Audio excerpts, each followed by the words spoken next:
In this video, we are going to practice setting up a recurring transaction. The exercise that we are going to follow along with is over here on the right-hand side, and this exercise is pulled from our basic level ProAdvisor certification course.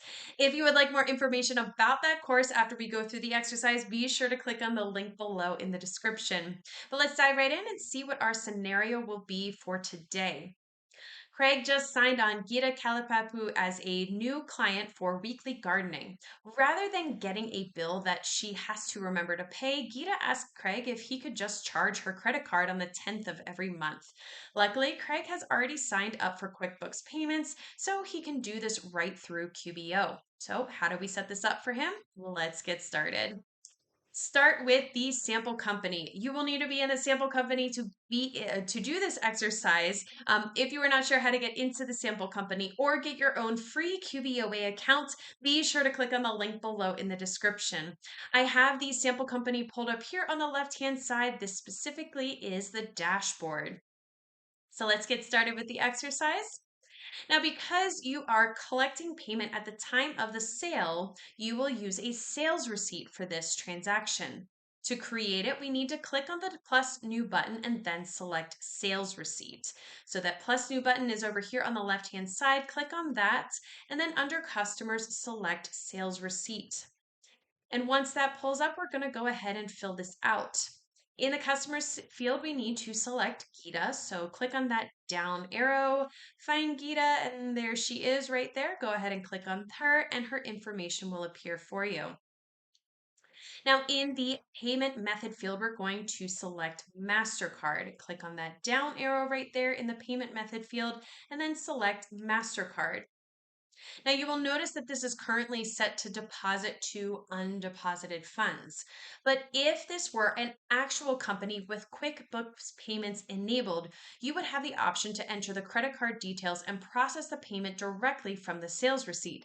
It would show up right here as enter credit card details.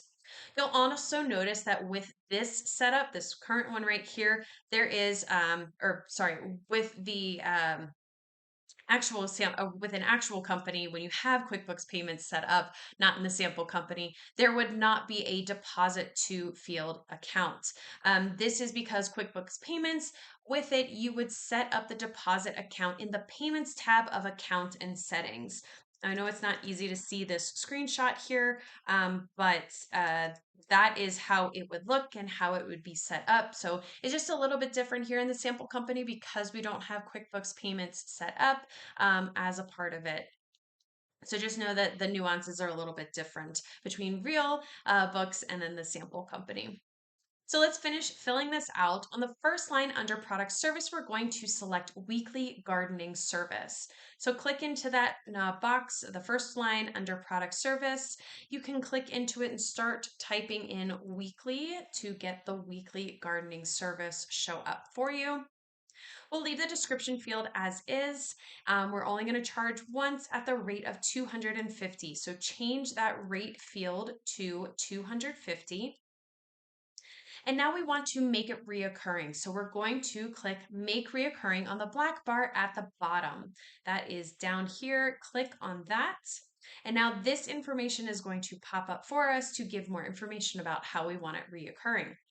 Now, because Craig wants to automatically charge Gita's credit card every month, we will leave the type as scheduled. That is right here.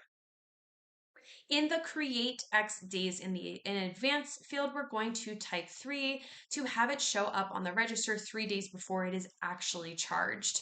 So click into this box and type in a 3. So now it will show up 3 days before it's actually charged.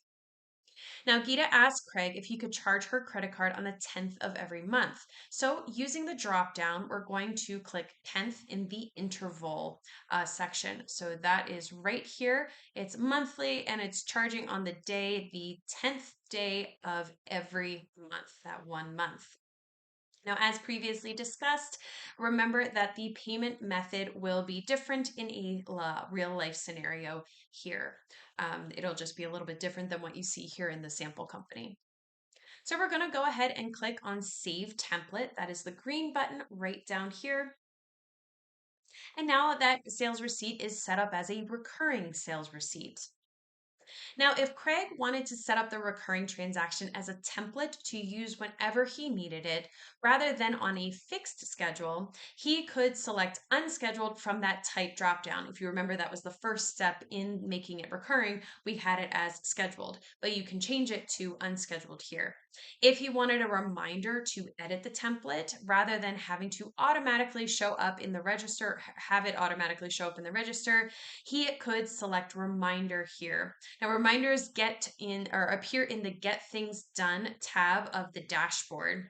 It doesn't work here in the sample company, but this is what it would look like. I'm not sure if you can see my screenshot, but that is what that little reminder would look like in a real life scenario. So that's it. That is how you would set up recurring transactions.